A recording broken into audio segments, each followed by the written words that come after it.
ইসরায়েলে আবারও ভয়াবহ হামলা চালিয়েছে ইরান। এবারই প্রথম ইরান সিজ্জিল ক্ষেপণাস্ত্র দিয়ে হামলা করেছে। রোববার ইসরায়েলের বিভিন্ন গুরুত্বপূর্ণ লক্ষ্যবস্তুতে এই হামলা চালানোর দাবি করেছে ইরান।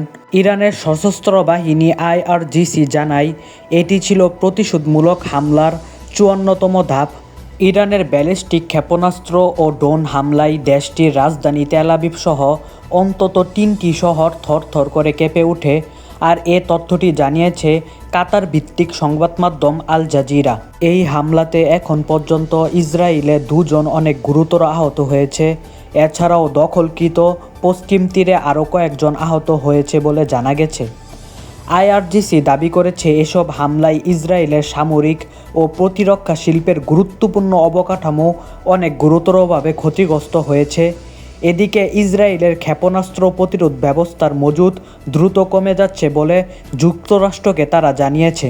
প্রতিদিন নিয়মিত সংবাদ পেতে অবশ্যই আমাদের চ্যানেলটি সাবস্ক্রাইব করে রাখবেন আর আপনার মূল্যবান মতামতটি আমাদের কমেন্টে জানাবেন।